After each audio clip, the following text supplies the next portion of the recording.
আপনাদের স্বাগত জানাচ্ছি প্রভৃত বাংলায়। সাথে আছি আমি মাহাথির মোহাম্মদ মিজান। আমরা আলোচনা করছি উচ্চারণের সূত্রাবলী নিয়ে, অর্থাৎ কি করে বাক্যে বিরাজমান প্রতিটি বর্ণ এবং শব্দ সঠিকভাবে উচ্চারণ করতে হয় সেসব নিয়মাবলী নিয়ে।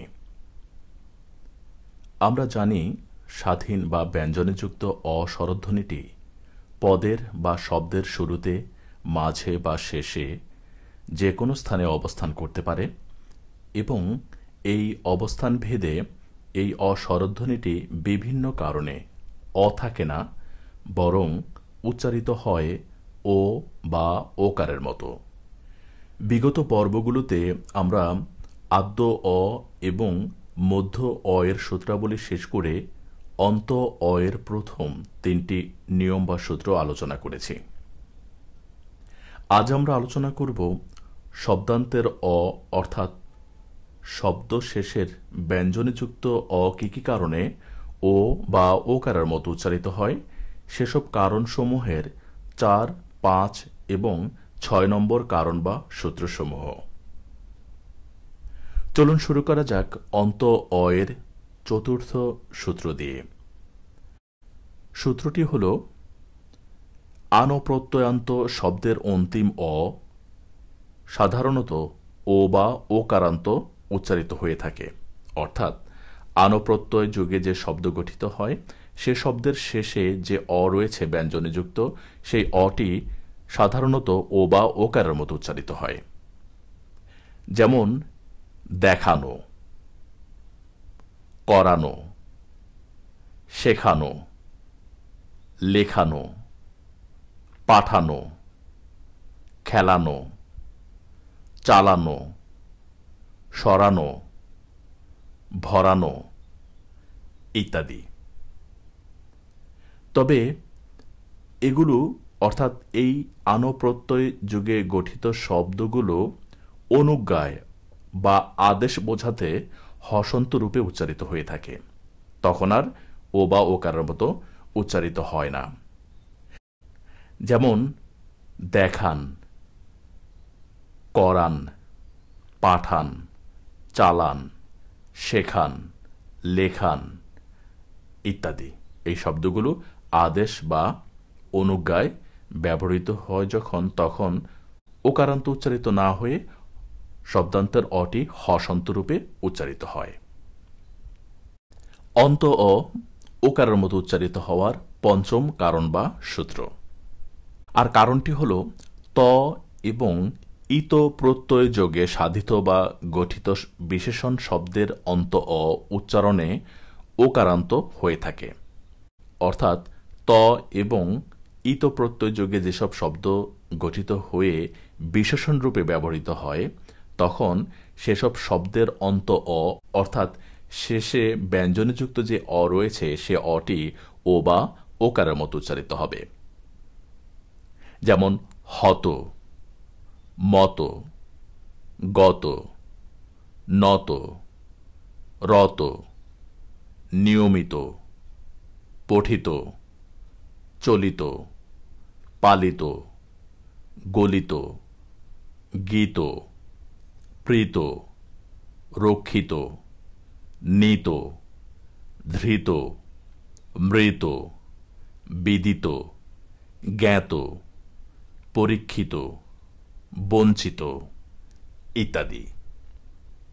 তবে এই শব্দগুলো যদি বিশেষ্য রূপে ব্যবহৃত হয় তাহলে অন্তিম অ বিলুপ্ত হয়ে হসন্ত রূপে উচ্চারিত হয়, অর্থাৎ এই শব্দগুলো যখন বিশেষ্য বা নাম বোঝাতে ব্যবহৃত হবে তখন অন্ত অটি আর ওকারান্ত উচ্চারিত না হয়ে হসন্ত রূপে উচ্চারিত হবে।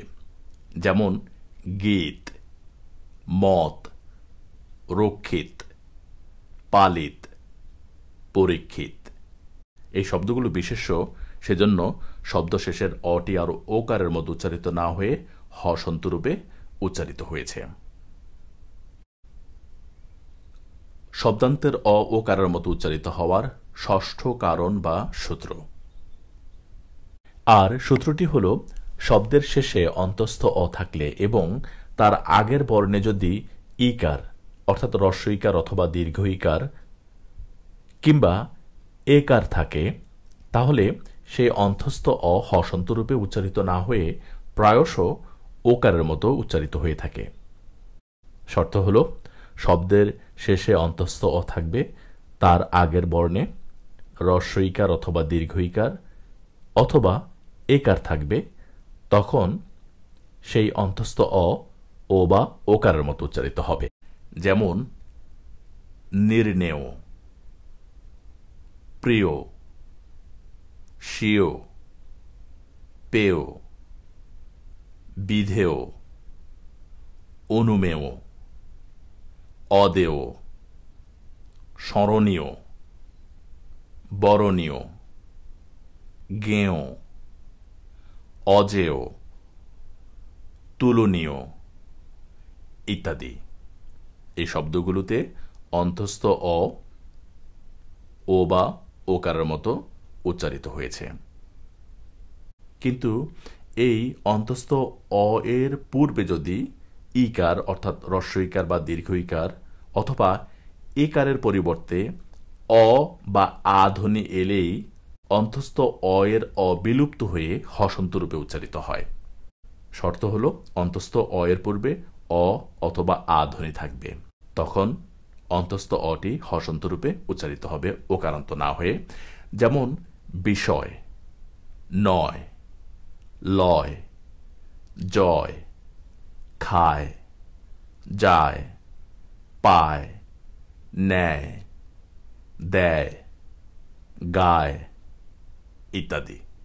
এখানে প্রতিটি অন্তস্থ অই হসন্ত রূপে উচ্চারিত হয়েছে ওকারান্ত না হয়ে, কারণ অন্তস্থ অ এর পূর্বে অ বা আ ধ্বনি এসেছে সেজন্য।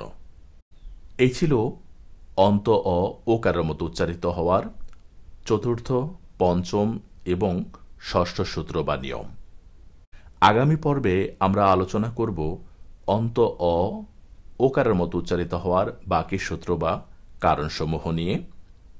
উচ্চারণের নিয়মের সব ভিডিও পেতে চ্যানেলটি অবশ্যই সাবস্ক্রাইব করতে ভুলবেন না এবং ভিডিওটি শেয়ার করে অন্যকে জানার সুযোগ করে দিন।